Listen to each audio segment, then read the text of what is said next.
Hello my dear friends and my dear students. Welcome to our YouTube channel Civil with Sudhir. Myself Sudhir Jirobe. So today's class we are discussing the next problems on rolling loads and influence line diagram that is previously asked in GATE, ESC, KPSC, AE and SSC JE. So these classes are very important for upcoming exams. If you are writing any exams from the above, you can solve these questions and it is very helpful for your upcoming exams. Okay, so if you are first visiting to our YouTube channel, make sure that you already subscribe our YouTube channel and you may join our Telegram channel also. The link I have given in the description box. The Telegram channel name is Civil with Sudhir also. Already more than 4,000 members already joined in our Telegram channel. You can join from there. Okay, let's start. So today's first problem, the influence line diagram shown in the member. Right, the influence line diagram for shown in the member. So ಏನು question ಏನಿದೆ ಅಂತಂದ್ರೆ ಈ question ಈ ಕೊಟ್ಟಿರೋ ಮೆಂಬರ್ಗೆ influence line diagram ಯಾವುದ್ರದ್ದು influence line diagram ಇದೆ ಅಂತ ಕೇಳ್ತಾ ಇರೋದು. ಸೊ ಸಿಂಪಲ್ ಆಗಿ ಹೇಳೋದೇನಂತಂದ್ರೆ ಇಲ್ಲಿ ಫಸ್ಟ್ ನೋಡಿ ಇದು ಇನ್ಫ್ಲುಯೆನ್ಸ್ ಲೈನ್ ಡಯಾಗ್ರಾಮ್ ಇದೆ. So this is ILD. So this is the member figure. ಇಲ್ಲಿ ಏನಿದೆ ಇದು ಜಸ್ಟ್ ಬಿಲೋ ನೆಗೆಟಿವ್, ಇದು ಪಾಸಿಟಿವ್ ಅಂತ ತಿಳ್ಕೊತೀನಿ ನಾನು, ಪಾಸಿಟಿವ್ ಇದೆ. So this is tension, this is compression. Now they have given PQRS, right? So because major changes is happening here only in PRQS or PQRS, so we have to only focus here. So you can see the influence line diagram is changes where it is changes here. ಇಲ್ಲಿ changes ಆಗ್ತಿದೆಯಲ್ಲ, so ಇಲ್ಲಿ changes ಆಗಿದೆ. ಇದು PR ಅಂತೂ ಇಲ್ಲಿದೆ, right? QS ಅಂತೂ ಇಲ್ಲಿದೆ. So ಇಲ್ಲಿ changes ಆಗ್ತಿದೆ ಆಯ್ತಾ. ಎಲ್ಲಿ ಚೇಂಜಸ್ ಆಗ್ತಿದೆ? R to S ಚೇಂಜಸ್ ಆಗ್ತಿದೆ. R ಇಂದ S ವರೆಗೆ ಏನು ಸೈನ್ ಚೇಂಜಸ್ ಆಗ್ತಿದೆ. Sign is changing from R to S, right. ಅದನ್ನ ನಾವು ಏನಂತೀವಿ? ಫೋಕಲ್ ಲೆಂತ್ ಅಂತೀವಿ, ರೈಟ್. ಸೊ ಇಲ್ಲಿ ಬರೀತೀನಿ ನೋಡಿ, the influence line diagram is changing ಎಲ್ಲಿಂದ ಆಗ್ತಿದೆ? changing sign in the region, changing signs in the region RS ಅಲ್ಲಿ ಚೇಂಜ್ ಆಗ್ತದೆ. ಸೊ ಅದನ್ನ ನಾವು ಏನಂತ ಕರಿತೀವಿ? which is focal length,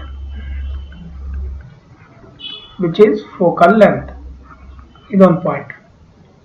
so influence line diagram changes ಎಲ್ಲಿಂದ ಆಗ್ತದೆ? ಡಯಾಗ್ನಲ್ ಮೆಂಬರ್ಸ್ ಅಲ್ಲಿ ಆಗ್ತಿದೆ. ಇಲ್ಲಿ ನೋಡಬಹುದು ನೀವು ಇವಾಗ influence line diagram changes the sign either of the diagonal members or vertical members. You can see diagonal members, this one P2S is a diagonal member or vertical members, that is PR or QS. So ಈ ತರ changes ಆಗ್ತಿದೆ. So focal length ನೀವು ನೋಡಿದಾಗ ಇಲ್ಲಿ ಆಯ್ತಾ, diagonal ಯಾವ್ದಿದೆ? PS ಅಂತ ಕಾಣಿಸ್ತಾ ಇದೆ, ಫೋಕಲ್ ಲೆಂತ್ PS. ಸೊ ಇದ್ರದ್ದು ಇವಾಗ ಈ ಡಯಾಗ್ರಾಮ್ ಯಾವ್ದ್ರದ್ದಾಗುತ್ತೆ ಅಂತಂದ್ರೆ P2S ಅಂತ ಆಗುತ್ತೆ. ಸೊ ಇದರ ಆನ್ಸರ್ ಏನಾಗುತ್ತೆ? P2S. ಇಲ್ಲಿ ಬರೀತೀನಿ ನೋಡಿ ಇನ್ನೊಂದು point. So influence line diagram changes sign either for diagonal, ಆಯ್ತಾ, either for diagonal members or vertical members. Diagonal members or vertical members. Diagonal members or vertical members. So ಇದ್ರದ್ದು ಏನಾಗುತ್ತೆ? ಅವಾಗ ಫೋಕಲ್ ಲೆಂತ್ ಏನಾಗುತ್ತೆ? ಎರಡರ ಮಧ್ಯ ಫೋಕಲ್ ಲೆಂತ್ PS ಇದ್ರದ್ದಿದೆ, right. So influence line diagram as shown in figure is for ಯಾವುದಕ್ಕೆ? PS ಇದೆ ಇದು, ಗೊತ್ತಾಯ್ತಾ? ಸೊ ಸಿಂಪಲ್ ಆಗಿದೆ. ಇಲ್ಲಿ ನೋಡಿದ್ರೆ ಗೊತ್ತಾಗುತ್ತೆ. ಇಲ್ಲಿ ನೋಡಿ ಜಾಸ್ತಿ ನೀವು ಏನು ನಿಮ್ ತಲೆ ಓಡಿಸೋದು ಏನು ಬೇಕಾಗಿಲ್ಲ. ಇಲ್ಲಿ ಸಿಂಪಲ್ ಆಗಿ ನೋಡ್ಬಿಟ್ರೆ ನಿಮಗೆ ಅರ್ಥ ಆಗ್ಬಿಡುತ್ತೆ ಅಂತ ನಾನು ಅನ್ಕೊಂಡಿದ್ದೀನಿ. ಅರ್ಥ ಆಯ್ತಲ್ಲ? ಸಿಂಪಲ್ ಕ್ವಶನ್ ಇದೆ. ನೆಕ್ಸ್ಟ್ ಕ್ವಶನ್ಗೆ ಹೋಗೋಣ, ರೈಟ್. ಅರ್ಥ ಆಯ್ತಲ್ಲ? ಇದು influence line diagram. Next question, today's second question ಏನಿದೆ? The span to be loaded uniformly, maximum positive upward reaction at support P as shown in the figure below are. So this is a question asked in GATE 2008. ನೋಡಿ KPSC ಅಲ್ಲಿ ಏನೇ questions ಬರುತ್ತಲ್ಲ ಎಲ್ಲ ಎಇಗಂತೂ 100% ಬರ್ದು ಕೊಡ್ತೀನಿ, gate ಇಂದ ಬರುತ್ತೆ. So ನೀವು ಗೇಟ್ ಕ್ವಶನ್ ಓದ್ಕೊಂಡು ಹೋದ್ರೆ ನೀವು ಆರಾಮಾಗಿ ಕ್ಲಿಯರ್ ಮಾಡಬಹುದು. ಮತ್ತೆ ಪ್ರೀವಿಯಸ್ ಇಯರ್ KPSC ಪೇಪರ್ಸ್ ಓದ್ಕೊಂಡೋಗಿ, KPSC ಪೇಪರ್ಸ್. ಮತ್ತೆ KPSC JEE ಅವರಂತೂ ತುಂಬಾ ಈಸಿಯಾಗಿ ಮಾಡಬಹುದು. ಅವರಂತೂ ಪ್ರೀವಿಯಸ್ ಇಯರ್ ಕ್ವಶನ್ ಪೇಪರ್ ಓದ್ಕೊಂಡೋಗಿ ಬಿಟ್ ಬೈ ಬಿಟ್ ಟಾಪಿಕ್ ಓದ್ಕೊಂಡು ಹೋದ್ರೆ ಸಾಕು, ನೀವು ಆರಾಮಾಗಿ ಬರಿಬಹುದು ಅಂತ ನಾನು ಹೇಳ್ತಾ ಇರೋದು. ಓಕೆ, ನೆಕ್ಸ್ಟ್ ನೋಡಿ. ಇವಾಗ ನೆಕ್ಸ್ಟ್ ಏನಿದೆ, ಸೊ ಇದ್ರದ್ದು ಕ್ಯಾಲ್ಕುಲೇಟ್ ಮಾಡೋದಿದೆ, ರೈಟ್? ಏನ್ ಕ್ಯಾಲ್ಕುಲೇಟ್ ಮಾಡೋದಿದೆ? Positive upward reaction at support P ಇಲ್ಲಿ. ಸೊ ಇಲ್ಲಿ ಮಾಡುವಾಗ ಒಂದು ಏನ್ ಹೇಳ್ತೀನಿ ಇವಾಗ ಅಂತಂದ್ರೆ, ನೀವು ನೋಡಿ, ಈಗ ನಾನು ಈ ಪ್ರಾಬ್ಲಮ್ ಸಾಲ್ವ್ ಮಾಡೋಕೆ ನಾನು ಏನ್ ಮಾಡ್ತೀನಿ, ಮುಲ್ಲರ್ಸ್ ಫಾರ್ಮುಲಾ ಯೂಸ್ ಮಾಡ್ತೀನಿ, ಮುಲ್ಲರ್ಸ್ ಪ್ರಿನ್ಸಿಪಲ್. ಯಾಕೆಂದ್ರೆ ಇನ್ಫ್ಲುಯೆನ್ಸ್ ಲೈನ್ ಡಯಾಗ್ರಾಮ್ ನ ನಾವು ಡ್ರಾ ಮಾಡಕ್ಕೆ ಅದನ್ನೇ ಯೂಸ್ ಮಾಡೋದು. ಸೊ ಅದಕ್ಕೆ ಅಕಾರ್ಡಿಂಗ್ ಟು ಮುಲ್ಲರ್ಸ್ ಬ್ರಿಸ್ಲು ಪ್ರಿನ್ಸಿಪಲ್, ಆ ಪ್ರಿನ್ಸಿಪಲ್ ನ ಯೂಸ್ ಮಾಡಿಬಿಟ್ಟು ನಾನು ಏನಂದ್ರೆ ಈ ಪ್ರಾಬ್ಲಮ್ ನ ಸಾಲ್ವ್ ಮಾಡ್ತೀನಿ, ರೈಟ್? ಸೊ ಏನಿದೆ ಅದ್ರದ್ದು, ಸೊ ಅದ್ರದ್ದು ಒಂದು ಏನಂತಂದ್ರೆ ಡೆಫಿನೇಷನ್ ಇದೆ, ರೈಟ್? ಅದ್ರ ಡೆಫಿನೇಷನ್ ಏನಿದೆ? The influence line diagram for any force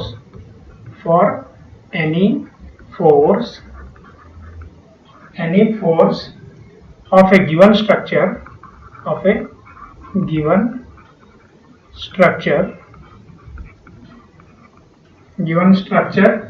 is given by the deflection profile,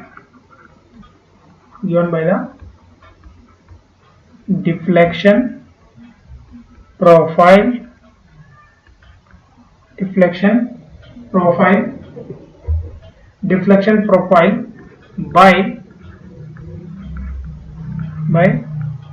release of that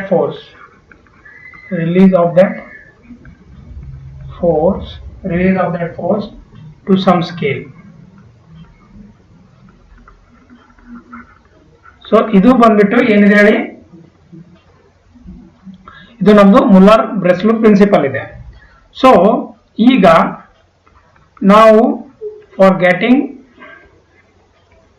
influence line diagram ಈ ಕೊಟ್ಟಿರೋ ಪ್ರಾಬ್ಲಮ್ ನೋಡೋಣ. ಸೊ ಈ ಕೊಟ್ಟಿರೋ ಪ್ರಾಬ್ಲಮ್ ಪ್ರಕಾರ ನಾವು ಯಾವ ತರ ಮಾಡ್ಬೋದು, ರೈಟ್? ಏನಂತ ಬರಿಬೋದು? ಫಾರ್ ರಿಯಾಕ್ಷನ್ ಏನಿದೆ ನೋಡಿ, ರಿಯಾಕ್ಷನ್ ಅಟ್ ಪಿ ಏನಿದೆ ಇದನ್ನ ನಾವು ರಿಲೀಸ್ ಮಾಡಬೇಕು. ಇದು ಏನಿದೆಯಲ್ಲ, ಇದು ಏನು ಪಿನ್ ಜಾಯಿಂಟೆಡ್, ಇದು ಪಿನ್ ಜಾಯಿಂಟೆಡ್ ಇದೆಯಾ ಅಥವಾ ರೋಲರ್ ಜಾಯಿಂಟೆಡ್ ಇದೆಯಾ? ಪಿನ್ ಜಾಯಿಂಟೆಡ್ ಇದೆ ಅಂತ ತಿಳ್ಕೊತೀರಾ, ರೈಟ್? ಸೊ ಪಿನ್ ಜಾಯಿಂಟೆಡ್ ಇದೆ, ಇದನ್ನ ನಾವು ರಿಲೀಸ್ ಮಾಡಬೇಕು. ಅಂದ್ರೆ ಇದ್ರದ್ದು ಡಿಫ್ಲೆಕ್ಷನ್ ಯಾವ ತರ ಬರುತ್ತೆ ಅದನ್ನ ನಾವು ಡ್ರಾ ಮಾಡಿ ನೋಡ್ಬೇಕು, right? So at P release vertical deflection, vertical force ನ ರಿಲೀಸ್ ಮಾಡಬೇಕು. ಮಾಡಿಬಿಟ್ಟು ಅಂಡ್ allow it to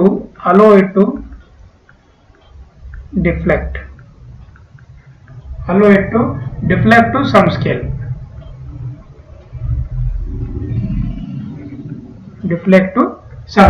ಈಗಂತೂ ಗೊತ್ತಾಯ್ತು. ಸೊ ಇವಾಗ ಡಯಾಗ್ರಾಮ್ ನಾನು ಡ್ರಾ ಮಾಡಿದ್ರೆ ನಿಮ್ಗೆ ಗೊತ್ತಾಗುತ್ತೆ. Influence line diagram for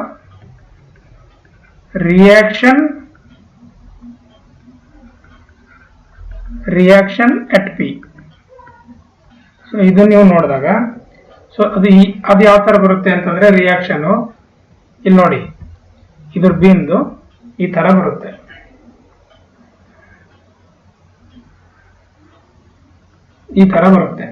so ಇದೇನಾಗುತ್ತೆ? Positive value, ಇದು ನೆಗೆಟಿವ್, ಇದು ಪಾಸಿಟಿವ್. ಸೊ ಇದು ಪಿ, ಇದು ಕ್ಯೂ, ಇದು ಆರ್, ಇದು ಎಸ್. ಇದು ಯಾವ ತರ ಬಂತಂದ್ರೆ, ಇಲ್ಲಿ ನಾವೇನ್ ಹೇಳ್ತಾ ಇದ್ದೀವಿ, ಮುಲ್ಲರ್ ಪ್ರಿನ್ಸಿಪಲ್ ಪ್ರಕಾರ ಇಲ್ಲಿಂದ ರಿಲೀಸ್ ಮಾಡ್ತಾ ಇದೀವಿ, ಇಲ್ಲಿಂದ ರಿಲೀಸ್ ಮಾಡ್ತಾ ಇದೀವಿ. ಬಟ್ ನಮಗ್ ಬೇಕಾಗಿರೋದು ಅಷ್ಟೇ, ನಾವು ಅದಷ್ಟೇ ರಿಲೀಸ್ ಮಾಡ್ತಾ ಇರೋದು. ಸೊ ರಿಲೀಸ್ ಮಾಡಿದಾಗ ಡಿಫ್ಲೆಕ್ಟೆಡ್ ಶೇಪ್ ಈ ತರ ಬರುತ್ತೆ. ಸೊ ಇದ್ರ ನೋಡಿ ನಾವೇನ್ ಬರಿಬಹುದು ಅಂತಂದ್ರೆ, ರಿಯಾಕ್ಷನ್ ಏನಾಗಿದೆ? Reaction is positive. Reaction positive ಇದೆ ಅಲ್ಲ, ಆಯ್ತಾ? ಯಾವುದಕ್ಕೆ? ಫಾರ್ ಲೋಡ್ಸ್ ಬಿಟ್ವೀನ್, ನೋಡಿ ಹೇಳಿ, ಲೋಡ್ಸ್ ಬಿಟ್ವೀನ್ ಯಾವುದು? ಪಿ ಕ್ಯೂ ಮತ್ತೆ ಆರ್ ಎಸ್, ಪಿ ಕ್ಯೂ ಮತ್ತೆ R S, loads between P Q and R S, ಇದ್ರ ಮಧ್ಯೆ ಇರೋದು, ರೈಟ್? ಸೊ ಏನಂತ ಬರಿಬಹುದು ಇವಾಗ ನಾವು? So loads are placed on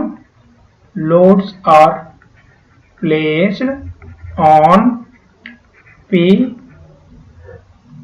on the span PQ and RS. ಗೊತ್ತಾಯ್ತಾ? in order to have maximum vertical, ಏನು ಹೇಳಿ? maximum vertical reaction at P. ಗೊತ್ತಾಯ್ತಾ? ಸೊ ಇದರಿಂದ ನಾವು ಏನ್ ಹೇಳ್ಬೋದು ಇವಾಗ? ಇಲ್ಲಿ ನೋಡಿ, ಇವಾಗ ಕ್ವಶನ್ ಏನ್ ಕೊಟ್ಟಿದ್ದಾರೆ ಅದರ ಆಪ್ಷನ್ ನೋಡಿ, ರೈಟ್? ಸೊ ಇಲ್ಲಿ ಏನು reaction at support P as shown in the figure below ಅಂತ ಕೇಳಿದ್ದಾರೆ. ಸೊ ಇದ್ರ ಪ್ರಕಾರ ನಾವು ಏನ್ ಹೇಳ್ಬೋದು? ಇಲ್ಲಿ ಪಿ ಕ್ಯೂ, ಆಯ್ತಾ, ಮತ್ತೆ ಪಿ ಕ್ಯೂ ಮತ್ತೆ ಆರ್ ಎಸ್, ಅಲ್ಲಿ ಏನ್ ಮಾಡ್ಬೇಕು ಅಂತಂದ್ರೆ maximum vertical reaction at P ಇರುತ್ತೆ. ಸೊ ಆನ್ಸರ್ ಏನಾಗುತ್ತೆ ಇದ್ರದ್ದು? ಏನಾಗುತ್ತೆ ಇದ್ರ ಆನ್ಸರ್ ಅಂತಂದ್ರೆ ಪಿ ಕ್ಯೂ ಮತ್ತೆ ಆರ್ ಎಸ್. ಸೊ ಇದ್ರದ್ದು ಆನ್ಸರ್ ಆಗುತ್ತೆ. Next question.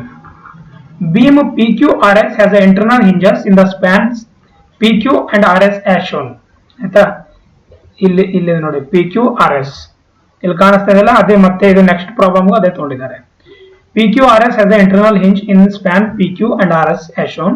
The beam may be subjected to a moving distributed vertical load of maximum intensity 4 kilonewton meter of any length anywhere on the beam. Maximum absolute value of the shear force that can occur due to this loading just to the right of the support Q, right? So ಇದು ಕೇಳಿದ್ದಾರೆ ಯಾವಾಗ? Gate 2013. So first of all ನಾನು ಏನ್ ಮಾಡ್ತೀನಿ ಅಂತಂದ್ರೆ diagram ನ draw ಮಾಡ್ತೀನಿ, ನಿಮಗೆ ಅರ್ಥ ಆಗುತ್ತೆ. ಡಯಾಗ್ರಾಮ್ ನೋಡಿ ಯಾವ ತರ ಬರುತ್ತೆ ಅಂತ. ಡಯಾಗ್ರಾಮ್ ಈ ತರ ಬರುತ್ತೆ. ಫಸ್ಟ್ ಇದು ಸಪೋರ್ಟ್ ಇದೆ, ಅದಾದ್ಮೇಲೆ ಇಲ್ಲೊಂದು ಸಪೋರ್ಟ್ ಇದೆ, ಓಕೆ, ಅದಾದ್ಮೇಲೆ ಇಲ್ಲೊಂದು ಸಪೋರ್ಟ್ ಬರುತ್ತೆ, ಅದಾದ್ಮೇಲೆ ಇಲ್ಲೊಂದು ಸಪೋರ್ಟ್ ಇದೆ. So 4 supports. ಸೊ ಅದರ ಹೆಸರೇನಿದೆ? P Q R S, P Q R S. So ಇವೆರಡರ ಮಧ್ಯೆ 2 ಹಿಂಜಸ್ ಇದೆ ಅಂತ ಹೇಳ್ತಾ ಇರೋದು. ಇವೆರಡರ ಮಧ್ಯೆ ಈ ತರ ನಾನು ಡ್ರಾ ಮಾಡಿದ್ದೀನಿ. ಈಗ ಅದರ ಹೆಸರು ಟಿ ಅಂತ ಕೊಡ್ತೀನಿ, ಇದ್ರದ್ದು ನಾನು ಯು ಅಂತ ಕೊಡ್ತೀನಿ. P Q R S T U. So ಇವೆರಡರ ಮಧ್ಯೆ ಎಷ್ಟಿದೆ? ಇದು ಡಿಸ್ಟೆನ್ಸ್ ಎಷ್ಟಿದೆ? ಇದು ನೋಡಿ, ಇದು ಡಿಸ್ಟೆನ್ಸ್ ಎಷ್ಟಿದೆ? ಈ ಪ್ರಾಬ್ಲಮ್ ಅಲ್ಲಿ ಕೊಟ್ಟಿದ್ದಾರೆ, ರೈಟ್? ಇವೆರಡರ ಮಧ್ಯೆ ಡಿಸ್ಟೆನ್ಸ್ ಎಷ್ಟಿದೆ? ಪಿ ಕ್ಯೂ ಆರ್ ಎಸ್ ಅದು ಇಂಟರ್ನಲ್ ಹಿಂಜ್. ಒಂದು ನಿಮಿಷ,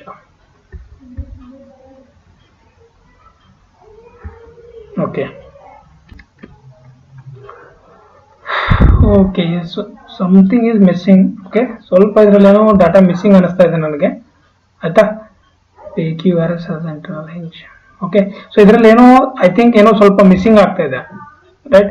ಸೊ ಇದನ್ನ ಆಮೇಲೆ ನೋಡೋಣ. ನೆಕ್ಸ್ಟ್ ಕ್ವಶನ್ಸ್ಗೆ ಹೋಗೋಣ ಡೈರೆಕ್ಟ್ ಆಗಿ, ಬಿಕಾಸ್ ಇದರಲ್ಲಿ ಏನೋ ಸಮಥಿಂಗ್ ಕ್ವಶನ್ ಮಿಸ್ ಆಗಿದೆ ನನ್ನ ಕಡೆಯಿಂದಾನೆ. ಸೊ ಇದನ್ನ ನಾನು ಯಾವಾಗಾದ್ರೂ ನೆಕ್ಸ್ಟ್ ಕ್ಲಾಸ್ ಅಲ್ಲಿ ಅಪ್ಡೇಟ್ ಮಾಡ್ಬಿಡ್ತೀನಿ. Okay, next, consider the beam ABCD as shown in figure. Consider the beam ABCD as shown in figure. A to B 4 meter, C to D 10 meter, right? A to B 4 meter, C to B ನೋಡಿ ಇದು ಎಷ್ಟಿದೆ? ಇದು A to B, B to C 4 meter, ಅಂದ್ರೆ ಇದು 2 meter, ಇದು 2 meter. So C to D ಇದು 10 meter. So total 14 meter. For a moving concentrated load of 50 kilonewton on the beam, the magnitude of maximum bending moment in kilonewton meter obtained at the support C will be equal to. So at C, support C ಕೇಳ್ತಾ ಇದೆ. Support C ಕೇಳಿದಾಗ ನಾವು ಯಾವ ತರ ಮಾಡಬಹುದು? Support C ಕೇಳಿದಾಗ ಯಾವ ತರ ಮಾಡಬಹುದು ನೋಡಿ, ಸಿಂಪಲ್ ಆಗಿ ಡ್ರಾ ಮಾಡೋಣ. ಸ್ಕೆಚ್ ಡ್ರಾ ಮಾಡಿದ್ರೆ ನಿಮ್ಗೆ ಅರ್ಥ ಆಗುತ್ತೆ. ಸೊ ಇಲ್ಲಿ ನಾನು ಡ್ರಾ ಮಾಡ್ತೀನಿ. ಸೊ ಈ ತರ ಸಪೋರ್ಟ್ ಇದೆ, ಆಮೇಲೆ ಇಲ್ಲೊಂದು, ಒಂದು ನಿಮಿಷ ನೋಡೋಣ. ಎಸ್, ಬಿ ಹಿಂಜ್ ಇದೆ ಅಲ್ಲ, ಓಕೆ. ಸೊ ಸಿ ಹತ್ರ ಒಂದಿದೆ, ಆಮೇಲೆ ಇಲ್ಲೊಂದಿದೆ, ಸೊ ಇದು ಈ ತರ ಸಪೋರ್ಟ್ ಇದೆ. ಸೊ ಇದು ಏನಾಗುತ್ತೆ, ಇಲ್ಲೊಂದು ಹಿಂಜ್ ಇದೆ, ಎ ಆಮೇಲೆ ಬಿ ಆಮೇಲೆ ಸಿ ಆಮೇಲೆ ಡಿ ಈ ತರ ಕೊಟ್ಟಿದ್ದಾರೆ. ಸೊ ಇದು ಇನ್ಫ್ಲುಯೆನ್ಸ್ ಲೈನ್ ಡಯಾಗ್ರಾಮ್ ನಾನು ಡ್ರಾ ಮಾಡಿದಾಗ ಯಾವ ತರ ಬರುತ್ತೆ, ಸಿಂಪಲ್ ಆಗಿ ತೋರಿಸ್ಬಿಡ್ತೀನಿ, ಗೊತ್ತಾಗ್ಬಿಡುತ್ತೆ ನಿಮಗೆ. ಸೊ ಇದು ನಾನು ಡ್ರಾ ಮಾಡಿದ್ರೆ ಯಾವ ತರ ಬರುತ್ತೆ ಇನ್ಫ್ಲುಯೆನ್ಸ್ ಲೈನ್ ಡಯಾಗ್ರಾಮ್, ಇಲ್ಲಿ ಹಿಂಜ್ ರಿಲೀಸ್ ಆಗುತ್ತೆ. ಸೊ ಅದನ್ನ ಕ್ಯಾಲ್ಕುಲೇಟ್ ಮಾಡಿದಾಗ ಈ ತರ ಬರುತ್ತೆ, ರೈಟ್. ಸೊ ರಿಮೈನಿಂಗ್ ಏನಿರುತ್ತೆ, 0 ಇರುತ್ತೆ. ಸೊ ಇವಾಗ influence line diagram for bending moment at C ಈ ತರ ಬಂತು. ಸೊ ಇದೆಷ್ಟಿದೆ, 4 ಮೀಟರ್, ಇದೆಷ್ಟಿದೆ 4 ಮೀಟರ್. ಸೊ ಇದು 10 ಮೀಟರ್. ಓಕೆ, ಇದು 4 ಇದೆ, ನಾನು 2 ಅಂತ ಬರೆದಿದ್ದೀನಿ, ಸಾರಿ. ಓಕೆ, ಸೊ 4 4 4 4 4 10 ಇದೆ. ಸೊ ಇವಾಗ ಇದು 4 ಮೀಟರ್ 4 ಮೀಟರ್, ಇದು 10 ಮೀಟರ್. ಇದು ಇನ್ಫ್ಲುಯೆನ್ಸ್ ಲೈನ್ ಡಯಾಗ್ರಾಮ್. ಸೊ ಈಗ ಏನ್ ಮಾಡ್ಬೇಕು ನೆಕ್ಸ್ಟ್ ಅಂತಂದ್ರೆ, ನಾವೇನ್ ಮಾಡ್ಬೇಕು ಇವಾಗ ಬಿ ಪಾಯಿಂಟ್ ಅಲ್ಲಿ ಅವರು ಕೇಳಿರೋದಲ್ಲಿ ಯಾವ ಪಾಯಿಂಟ್ ಅಲ್ಲಿ ಕೇಳಿದ್ದಾರೆ ನೋಡಿ, ಅಲ್ಲಿ ಯಾವ ಪಾಯಿಂಟ್ ಅಲ್ಲಿ ಕೇಳಿದ್ದಾರೆ, ಏನ್ ಕೇಳಿದ್ದಾರೆ, 50 ಇದ್ದಾಗ magnitude of maximum bending movement obtained at the support C will be equal to support C ಕೇಳಿದ್ದಾರೆ, ರೈಟ್. ಸಪೋರ್ಟ್ ಸಿ ಬೇಕಾದಾಗ ನಾವೇನ್ ಮಾಡ್ತೀವಿ ಅಂದ್ರೆ, so place the load at B, place the load at B for obtaining move bending movement at C. ಗೊತ್ತಾಯ್ತಾ, ಏನ್ ಹೇಳ್ತಾ ಇರೋದಂದ್ರೆ, place the load at B for obtaining move bending movement at C, ಅಲ್ಲಿ load apply ಮಾಡುವಂತ ಹೇಳ್ತಾ ಇದ್ದಾರೆ. So movement at C ನಾನು maximum movement calculate ಮಾಡ್ಬೇಕಂದ್ರೆ ಅವಾಗ ಏನ್ ಮಾಡ್ಬೇಕು, 50 ಕಿಲೋ ನ್ಯೂಟನ್ ಅಲ್ಲಿ ನಾವು ಪ್ಲೇಸ್ ಮಾಡಬೇಕು. ಸೊ 50 ಇಂಟು 4 ಮಾಡಿದಾಗ 200 kilo newton metre, right. 200 kilo newton metre 50 ಅಂತ ಇಲ್ಲಿ ಕೊಟ್ಟಿದ್ದಾರೆ, ಗೊತ್ತಾಯ್ತಾ. 50 ಕಿಲೋ ನ್ಯೂಟನ್ ಕಾನ್ಸಂಟ್ರೇಟೆಡ್ ಲೋಡ್ ಅಂತ ಕೊಟ್ಟಿದ್ದಾರೆ. ಓಕೆ, ಸೊ ಇದು ಮಾಡಿದಾಗ ನಿಮ್ಗೆ ಏನ್ ಬರುತ್ತೆ, 200 kilo newton per metre answer ಬರುತ್ತೆ. ಓಕೆ, ಸೊ ಇದು ತುಂಬಾ ಸಿಂಪಲ್ ಆಗಿದೆ. ಸೊ ಇದು ಗೇಟ್ 2017 ಕೇಳಿರೋ ಕ್ವಶನ್ಸ್. ನಿಮಗೆ ಎಷ್ಟೇ ಸಿಂಪಲ್ ಆಗಿರೋ ಕ್ವಶನ್ಸ್ ಎಲ್ಲಿ ಕೊಡ್ತಾರೆ, ಬಟ್ ನೀವು ಅಂಡರ್ಸ್ಟ್ಯಾಂಡ್ ಮಾಡ್ಕೊಂಡ್ರೆ ಈಸಿ ಆಗುತ್ತೆ, ಇಲ್ಲಾಂದ್ರೆ ಕಷ್ಟ ಆಗುತ್ತೆ. ಓಕೆ, ನೆಕ್ಸ್ಟ್ ಕ್ವಶನ್ ನೋಡೋಣ. A long uniformly distributed load of 10 kilo newton metre, ನೋಡಿ ಇಲ್ಲಿ ಕಾಣಿಸ್ತಾ ಇದೆ 10 kilo newton metre and concentrated load of 60 kilonewton are moving together on the beam ABCD as shown in the figure. ABCD, B point ಅಲ್ಲಿ internal hinge ಇದೆ. Okay, the relative position of the two loads are not fixed. ಎರಡರದು fix ಇಲ್ಲ. Maximum shear force in kilonewton round off to the nearest integer caused at the internal hinge B due to the two load C's. ಎರಡು load ಕೊಟ್ಟಿದ್ದಾರೆ ಆಯ್ತಾ. So ಎರಡು load ಕೊಟ್ಟಿದ್ದಾರೆ, ಎರಡು movement ಆಗೋ chances ಇದೆ. ಯಾವ್ಯಾವ್ದಿದೆ ಅದು ಇಲ್ಲಿ ನೋಡಿ, 60 ಕಿಲೋ ನ್ಯೂಟನ್ ಒಂದಿದೆ, 10 ಕಿಲೋ ನ್ಯೂಟನ್ ಒಂದಿದೆ. ಸೊ ಎರಡು ಏನಂತಂದ್ರೆ ಫಿಕ್ಸ್ ಇಲ್ಲ, ಮೂವ್ ಆಗ್ತಾ ಇರುತ್ತೆ. ABCD ಈ ಸ್ಪ್ಯಾನ್ ಒಳಗಡೆ ಅಲ್ಲೂ ಮೂವ್ ಆಗ್ತಾ ಇರುತ್ತೆ ಅಂತ ಹೇಳ್ತಾ ಇರೋದು. ಸೊ ನೋಡಿ, ಇದು ತುಂಬಾ ಇಂಪಾರ್ಟೆಂಟ್ ಕ್ವಶನ್, ಗೇಟ್ 2019 ಅಲ್ಲಿ ಕೇಳಿರೋದು. ಸೊ ಲೇಟೆಸ್ಟ್ ಅಷ್ಟೇ ಇದು ಕೇಳಿರೋದು ಕ್ವಶನ್. ಸೊ ಇದನ್ನ ನಾವು ಯಾವ ತರ ಫೈಂಡ್ ಔಟ್ ಮಾಡ್ಬೋದು ನೋಡಿ, ಇಲ್ಲಿ ಡ್ರಾ ಮಾಡ್ತೀನಿ. So you can understand very easily. ಈ ತರ ಇದೆ. ಸೊ ಇದು ಎ ಪಾಯಿಂಟ್ ಇದೆ, ರೈಟ್. ಸೊ ಬಿ ಹತ್ರ ಏನಿದೆ ಹೇಳಿ, ನಮ್ದು ಹಿಂಜ್ ಇದೆ, ಎ ಬಿ ಹಿಂಜ್ ಇದೆ. ಆಮೇಲೆ ಸಿ ಹತ್ರ ಒಂದು ಪಾಯಿಂಟ್ ಇದೆ, ಆಮೇಲೆ ಡಿ. ಸೊ ಇದೊಂದು ಪಾಯಿಂಟ್ ಇದೆ. ಸೊ ಇದು ಪಾಯಿಂಟ್ ಇದ್ದಾಗ, ರೈಟ್, ನೆಕ್ಸ್ಟ್ ಇಲ್ಲಿ ನೋಡಿ, ಇಲ್ಲೊಂದು ಪಾಯಿಂಟ್ ಇರುತ್ತೆ, ಆಮೇಲೆ ಇಲ್ಲೊಂದಿದೆ, ರೈಟ್. ಸೊ ಇಲ್ಲೊಂದಿದೆ. ಸೊ ಇವಾಗ ಇದೆಷ್ಟಿದೆ, ಇದು 2 ಮೀಟರ್. ಆಮೇಲೆ ಇದೆಷ್ಟಿದೆ, ಇದು 2 ಮೀಟರ್. ಇದೆಷ್ಟಿದೆ, ಇದು 4 ಮೀಟರ್. ಇದಾದಾಗ ಈಗ ಇನ್ಫ್ಲುಯೆನ್ಸ್ ಲೈನ್ ಡಯಾಗ್ರಾಮ್ ಡ್ರಾ ಯಾವ ತರ ಮಾಡ್ಬೋದು ನೋಡಿ. ಸೊ ಇನ್ಫ್ಲುಯೆನ್ಸ್ ಲೈನ್ ಡಯಾಗ್ರಾಮ್ ಯಾವ ತರ ಡ್ರಾ ಮಾಡ್ಬೋದು ನೋಡೋಣ. ಸೊ ಇನ್ಫ್ಲುಯೆನ್ಸ್ ಲೈನ್ ಡಯಾಗ್ರಾಮ್ ಏನಂತ ಹೇಳ್ತಾ ಇರೋದು, ಎಲ್ಲಿಂದ ಬೇಕಾದ್ರೆ ಎಲ್ಲೂ ಶಿಫ್ಟ್ ಆಗ್ಬೋದು ಅಂತ ಹೇಳ್ತಾ ಇದ್ದಾರೆ, right. So the maximum shear force caused at the internal hinge B due to the two loads. So ಇಲ್ಲಿ ಕೇಳ್ತಾ ಇದ್ದಾರೆ, ಈಗ ಎಟ್ ಬಿ ಕೇಳ್ತಾ ಇದ್ದಾರೆ. ನಾವೇನ್ ಮಾಡ್ಬೇಕು, ಅದನ್ನ ಈಗ ಇಲ್ಲೇ ನಾನು ಅಪ್ಲೈ ಮಾಡಿ ನೋಡ್ತೀನಿ, ರೈಟ್. ಸೊ ಎಷ್ಟಿದೆ ಇವಾಗ ಇಲ್ಲಿ ನೋಡಿ, ಫಾರ್ ಎಕ್ಸಾಂಪಲ್ ಗೋಸ್ಕರ ಈಗ ಇಲ್ಲಿ ಇದಿಷ್ಟೇ ಪೋರ್ಷನ್ ನಾನು ಏನ್ ಮಾಡಿದೀನಿ, ಯುಡಿಎಲ್ ಅಪ್ಲೈ ಮಾಡಿದೀನಿ. ಸೊ ಇದೆಷ್ಟಿದೆ, 10 ಕಿಲೋ ನ್ಯೂಟನ್ ಮೀಟರ್ ಇದೆ. ಓಕೆ, ಅದಾದ್ಮೇಲೆ ಇಲ್ಲೊಂದಿದೆ,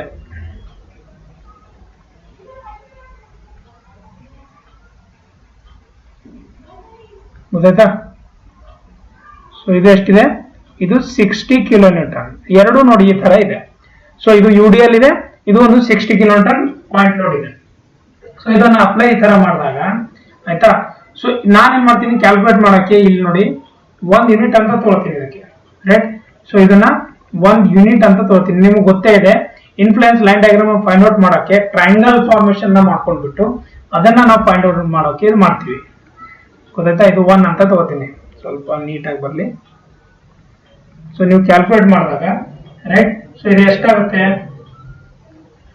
ಇದು ನೋಡ 1 ಇದೆ. ಸೊ ಇವಾಗ ನೆಕ್ಸ್ಟ್ ಕ್ಯಾಲ್ಕುಲೇಟ್ ಮಾಡಿದಾಗ ಏನಾಗುತ್ತೆ, maximum shear force at B ಏನಾಗುತ್ತೆ ಅಂದ್ರೆ 10 ಇಂಟು ಈ 10 ಲೋಡು ಇಂಟು ಇದ್ರದ್ದು ಟ್ರಯಾಂಗಲ್ ಫಾರ್ಮೇಶನ್ ಏನಾಗಿದೆ, ಈ ಟ್ರಯಾಂಗಲ್ ಫಾರ್ಮೇಶನ್ ಏನಾಗಿದೆ, ಏನಿದೆ ಟ್ರಯಾಂಗಲ್ ಅಂತಂದ್ರೆ ಹಾಫ್ ಇಂಟು ಬೇಸ್ ಎಷ್ಟಿದೆ, ಬೇಸ್ ನೋಡಿ 2 ಮೀಟರ್ ಇದೆ, ಬೇಸ್ ಇಸ್ 2 ಮೀಟರ್.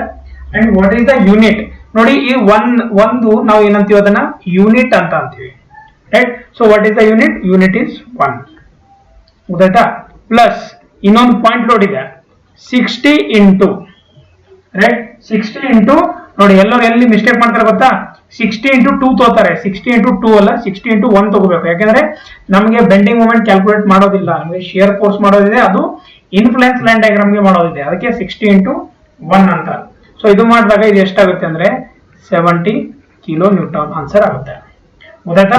ಸೊ ತುಂಬಾ ಸಿಂಪಲ್ ಆಗಿದೆ ಇದು, ನೀವು ಅಂಡರ್ಸ್ಟ್ಯಾಂಡ್ ಮಾಡ್ಕೊಂಡ್ರೆ ಸಿಂಪಲ್ ಇರುತ್ತೆ, ಇಲ್ಲಾಂದ್ರೆ ತುಂಬಾ ಕಷ್ಟ ಆಗುತ್ತೆ, ರೈಟ್. ಸೊ 10 ಕಿಲೋ ನ್ಯೂಟನ್ ಇತ್ತು, ಮತ್ತೆ 60 ಕಿಲೋ ನ್ಯೂಟನ್ ಇತ್ತು. 10 ಇಸ್ ಡಿಸ್ಟ್ರಿಬ್ಯೂಟೆಡ್ ಲೋಡ್ ಯುಡಿಎಲ್, 60 ಏನಿದೆ ಅಂತಂದ್ರೆ moving together point load. So ABCD ಈ ಬಿ ಪಾಯಿಂಟ್ ಹತ್ರ ಕೇಳಿದ್ರು ಅವರು, ಈ ಬಿ ಪಾಯಿಂಟ್ ಹತ್ರ ಕೇಳಿದ್ರು, ಅವೆರಡೂನ ನಾವ್ ಏನ್ ಮಾಡಿದೀವಿ, ಇಲ್ಲಿ ಎರಡನ್ನ ಇಟ್ಬಿಟ್ಟು ಇದು ಏನಂತಂದ್ರೆ ಈ ಇನ್ಫ್ಲುಯೆನ್ಸ್ ಲೈನ್ ಡಯಾಗ್ರಾಮ್ದು ಟ್ರಯಾಂಗಲ್ ಹಾಕೊಂಡ್ಬಿಟ್ಟು ಕ್ಯಾಲ್ಕುಲೇಟ್ ಮಾಡಿದೀವಿ, ಗೊತ್ತಾಯ್ತಾ. ಸೊ ಇದೇ ತರ ಚೆನ್ನಾಗಿ ವಿಡಿಯೋ ಚೆನ್ನಾಗಿ ಅನಿಸಿದ್ರೆ ಎಲ್ಲರೂ ಒಂದು ಲೈಕ್ ಕಮೆಂಟ್ ಶೇರ್ ಮಾಡಿ. ಇವು ರಿಮೈನಿಂಗ್ ಏನ್ ಪ್ರಾಬ್ಲಮ್ಸ್ ಇತ್ತು ಅದು ಮಾಡಿಸಿದ್ದೀನಿ. ನೆಕ್ಸ್ಟ್ ಏನಿರುತ್ತೆ, ನೆಕ್ಸ್ಟ್ ಸ್ಟ್ರೇನ್ ಎನರ್ಜಿ ಮೆಥಡ್ಸ್ ಬಗ್ಗೆ ನಾನು ಕ್ಲಾಸಸ್ ಮಾಡ್ಬಿಡ್ತೀನಿ, ಯಾಕೆಂದ್ರೆ ಸ್ಟ್ರೇನ್ ಎನರ್ಜಿ ಮೆಥಡ್ ತುಂಬಾ ಕೇಳ್ತಾ ಇದ್ದಾರೆ, ಕ್ವಶನ್ಸ್ ಕೇಳಿದ್ದಾರೆ. ಸೊ ಸ್ಟ್ರೇನ್ ಎನರ್ಜಿ ಮೇಲೆ ಎಷ್ಟು ಗೇಟ್ ಮತ್ತೆ ESC ಕ್ವಶನ್ಸ್ ಇದೆ ಅದೆಲ್ಲ ಮಾಡಿಸ್ತೀನಿ. ನೆಕ್ಸ್ಟ್ ಕ್ಲಾಸ್ ಅಲ್ಲಿ ಮೀಟ್ ಆಗೋಣ. Thanks for watching this video. Will meet in the next class. Thank you.